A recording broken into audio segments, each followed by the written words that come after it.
Beef ribs are one of the biggest and best bites in all of barbecue, but a lot of people don't know there are different cuts and options for them. So today I'm showing you 3 levels of beef ribs you can do at home and find at almost any grocery store.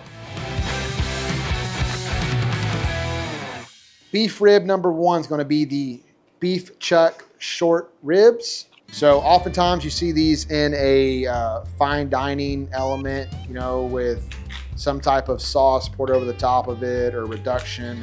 And these can be super, super yummy. But we are going to cook these just like we would some dino beef ribs. So these are very, very well marbled. These are from the land of H-E-B, the magical place we have here in Texas. We're gonna get these seasoned up with some black pepper and some seasoned salt. I do plan on cold smoking these overnight to put a good amount of color and smoke flavor into this and kind of going through the cook later on. But as I said, these are beautiful, they feel good, they look good. Let's get them seasoned up like I would any other beef rib. All right, so I'm gonna season these up with that black pepper.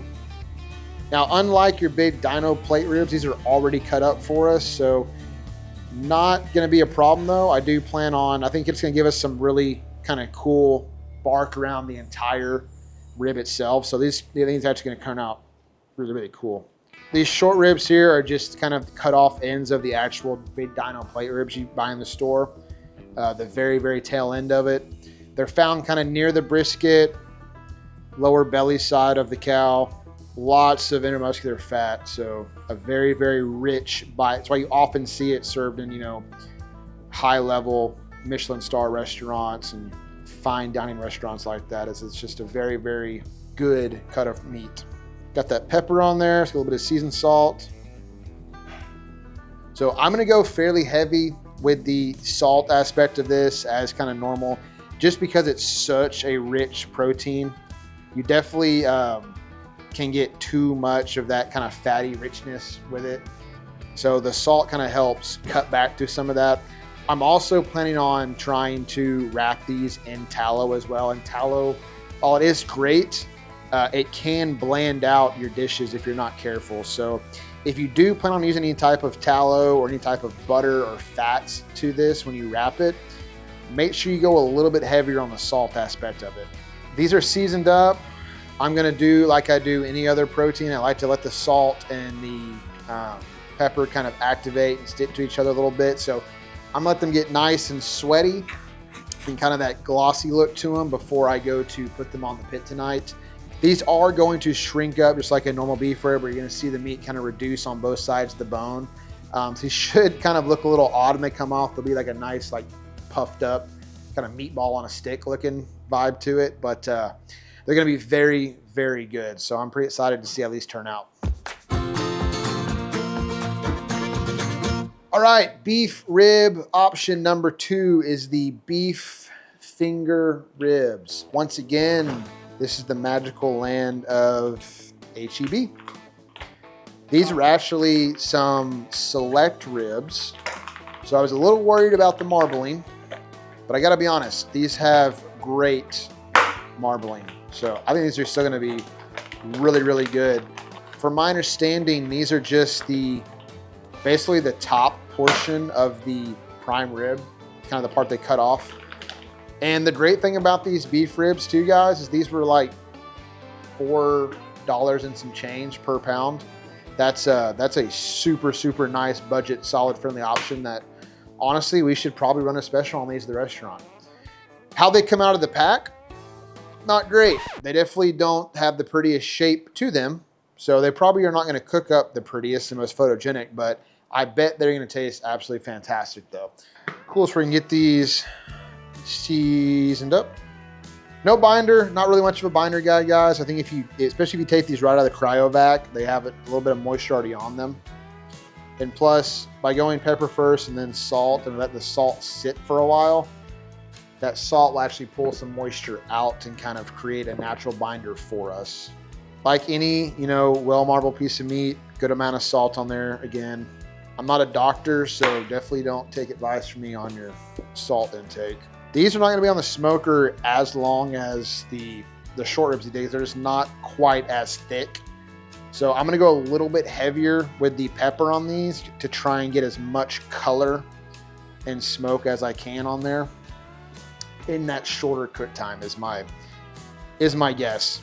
If you're worried about the pepper adding too much spice, guys, over the course, like these are still probably going to be on the pit for anywhere from 8 to 10 hours. So that much time at 225, 250, then 300 to finish these things, it's going to be enough time for it to really kind of kill the heat potency of the pepper.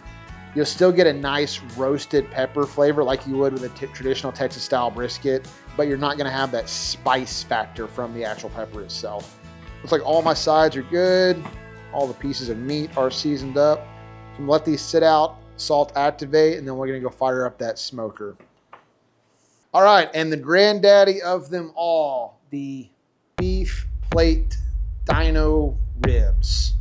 These are a USDA prime rack of beef ribs, which in my humble opinion, I don't think you ever need to really buy prime beef ribs, especially for barbecue.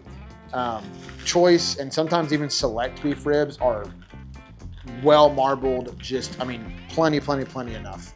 I've often found that the prime beef ribs are just, there is just so much intermuscular fat on these things. They are just oozing meat butter when you cut into these. There is so much intermuscular fat that they're almost like too rich of a protein to really sit down and eat a full beef rib, by yourself. I'd be thoroughly impressed with someone that could sit down and eat a whole beef rib and not feel miserable the rest of the day. Make sure I season all my sides nice and high.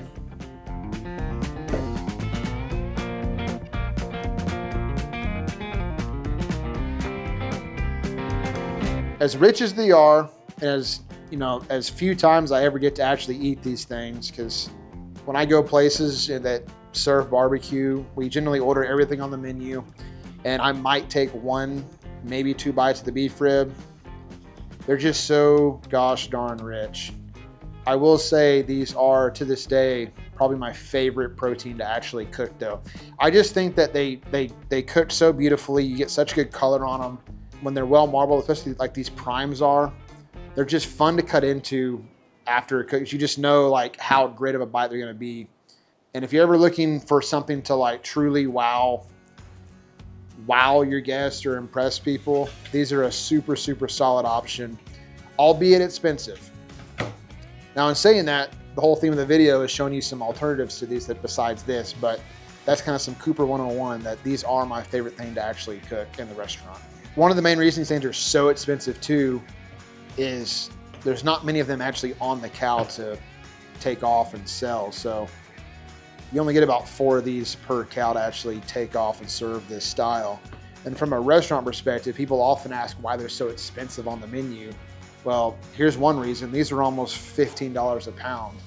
I have to factor in not only the cost of that protein raw, but the shrinkage loss in that protein, the overhead, the labor, the seasoning. These things add up quickly, and oftentimes they don't really make any money for a restaurant. These are often sold at break even, or in some cases a loss, just because of how much goes into these. There's times like at 15 bucks a pound, I would have to charge almost 60 bucks a pound to make a true profit on this, like you would on other menu items in a restaurant. People often say that restaurants charge too much and they shouldn't pay for this or that. Well, no one does anything in this world for free. You and yourself at your own job, I guarantee y'all aren't doing whatever you're doing for free or no money. So you do have to make money in this world, because the IRS, they want money from me. All right, guys, these are seasoned up. Let's let them sit out for a little bit. Let's go get that M&M rotisserie fired up so we can get these on the pit.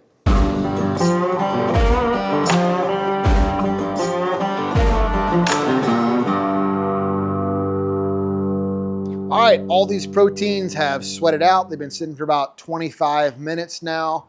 I am going to cold smoke all of these overnight, the same time, same temp. I'm going to get back here early in the morning to fire this thing back up and finish them off. So I'm gonna set this pit to about 175, 180. I'm gonna get a nice coal bed built before I do that. And the rotisserie is gonna do its thing and put a good amount of smoke and color on there. Why that temperature? I don't want it to get too hot where we start rendering fat. A lot of reason why you cold smoke is the color, and it kind of sets the bark for you. So one thing you're always fighting in barbecue is the washout of the seasoning. And by cold smoking that, or at least doing a longer period at lower temps, you're allowing the salt and the pepper to really adhere to the protein and the fat cap on those items. That way when you hit that stall, which the stall is when all that moisture is pushed out and the protein is squeezed to its max, we're not going to lose the seasoning we've worked so hard to stick and adhere to that protein because we took the extra time to let that really adhere to the meat. So that is why we cold smoke. So I'm gonna get this thing fired up and set up and get these on the pit and then head out of here and see you guys tomorrow morning.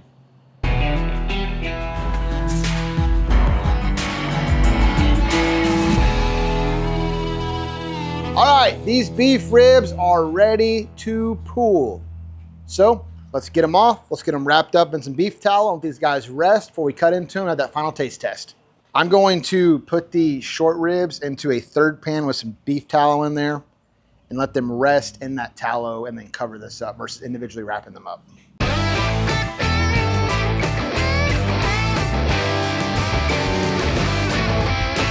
All right, now full disclosure, these did all not come off at the exact same time. I had to do a little bit of YouTube magic for you guys, but the short ribs were done about 3 or 4 hours ago. The beef back ribs were about a couple hours behind. They actually took a lot longer than I thought they would. They did not come off quite as early as I thought they were going to, but the color looks great. Then obviously the dino beef ribs take the most amount of time. So when you are, looking to cook these things, I would plan a solid, if you're gonna do the overnight cold smoke, okay, I would plan about 5-6 hours of cold smoke on all 3 of these.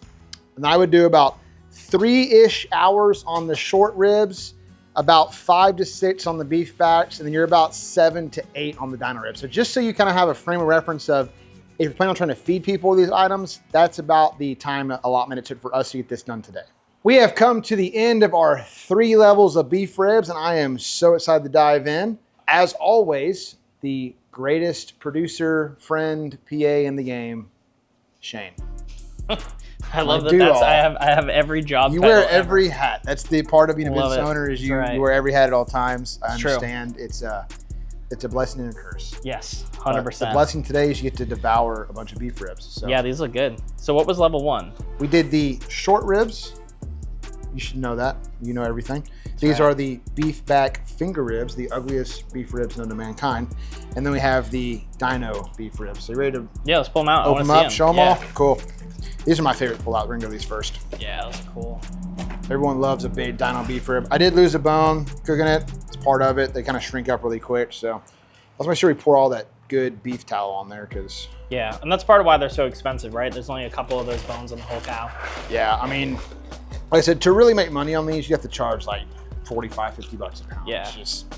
It's almost a gimmick at this point. All right, we got these bad boys, get these beef back ribs. Again, they feel great, but they look like hell. Yeah, yeah. So, let's get these pulled out of here.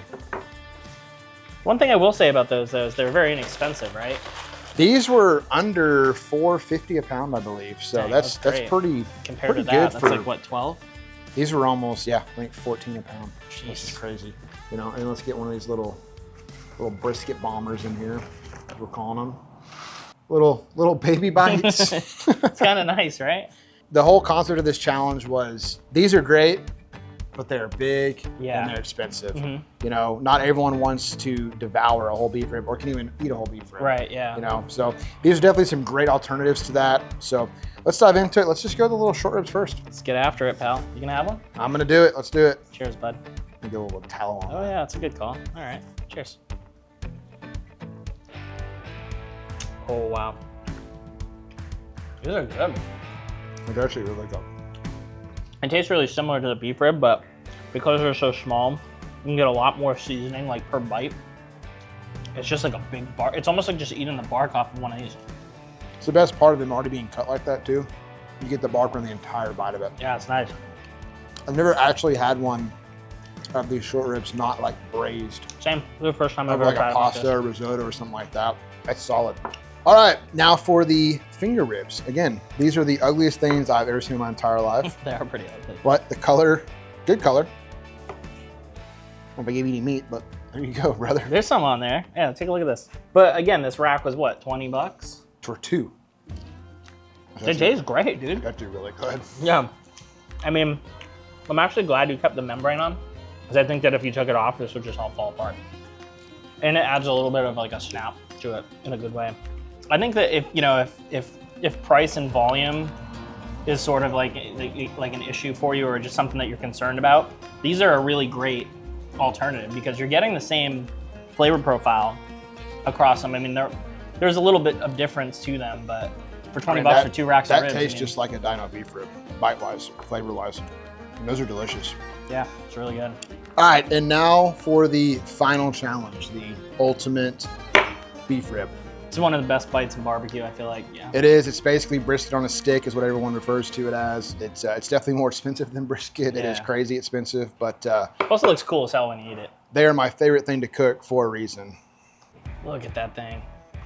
That is a beef rib, boys. I will say I have had beef ribs where people haven't accomplished that, and when that's all white fat in there and it's all not broken down, it's pretty gross. And the worst part is you get charged for that too. You have to pay for all that stuff you don't want to eat. So yeah, exactly. These are gorgeous, dude. You're the man. So I'm gonna let you attack that. That bite right there is gonna be good. Oh, damn! Look at this thing. Oh, it's like butter. Dang, that's good. Man. All right. So there's levels, obviously. I can understand why this is expensive. It's so good. I think if they all come out like that, it's almost like name your price. Yeah, I agree. Because this can be comparable with like a good, I mean, obviously it's a different texture than a steak, but I would say like, you know, this is a portionate size of meat. And it's so rich you can't eat. I mean, I personally can't The eat good bites of this remind me almost of like a filet on a stick. Like it's just buttery, yeah, I agree. Pillowy, soft. It's just a beautiful beef rib. Guys, leave a comment. Let us know what you think. Make sure you subscribe to the channel.